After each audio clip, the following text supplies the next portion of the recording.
think it's amazing how God gives us not only second chances, but third chances and fourth chances. And He doesn't want to see us stop. He doesn't want to see us give up on ourselves.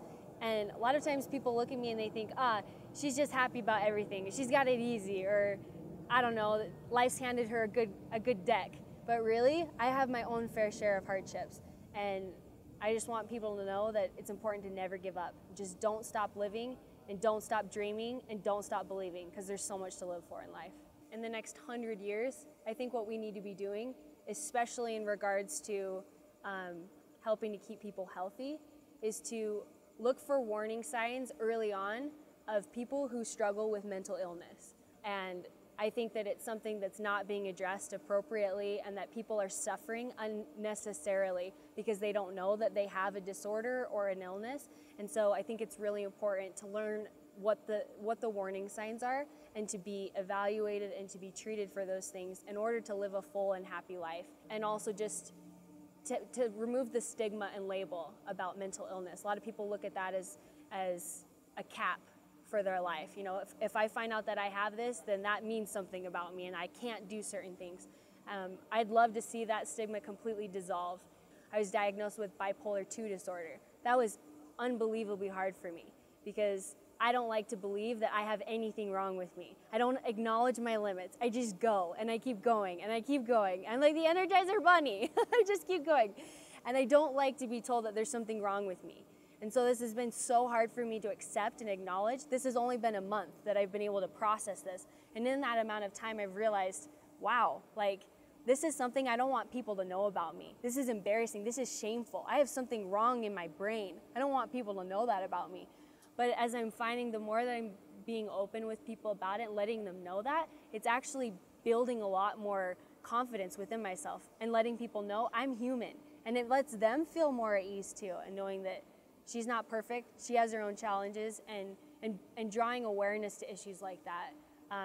So I think the world that we live in is a much more accepting place now than it was 100 years ago, and I'd love to see it continue in that path, especially for people who struggle with things that they didn't choose. It's something that people don't like to talk about because it's uncomfortable, but it's something that's so important because it can totally destroy your life, you know, totally destroy your life if you're not getting help and treatment for it. I'm glad to know, because that's the first step, is once you find out, then it's like, okay, now I can go get help. And that's like the first step that most people miss. And so they just suffer through life and they don't know. Most people get diagnosed with bipolar when they're 40, and it's like over by that point, you know? It's really hard to change your brain chemistry by that age. So anyway, no matter what, love yourself, because sometimes we are always looking outward for people to give us what we feel like we need or what we want in terms of acceptance. And I have learned that I've never been able to fully feel that from someone else in the way that I need it for me. And so being able to just love yourself and accept yourself is huge when it comes to mental illness. And to just realize that it's like you're a smoothie. It's like you're all these things blended into one. You know, whether I have ADHD symptoms or OCD symptoms or full-blown bipolar 2 disorder or, you know, all these things, I also have an amazing personality and a lot of gifts, and I'm good with people, and I like to smile and I like to laugh, and I'm all these things blended up into one. And you can't just pull things out and be like, I'm this and I'm this and I'm not this and I'm not this. I'm all of it together. And I think it's so important to love the whole smoothie, and not just the parts of it that you like the most, but just accept, this is me.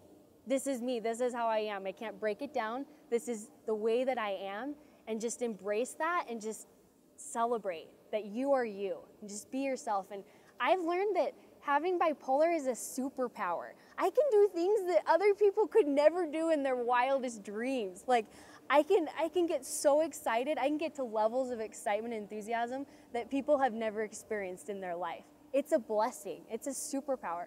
So it's all about perspective. It's all about attitude and just loving the smoothie and drinking it all in and just celebrate it.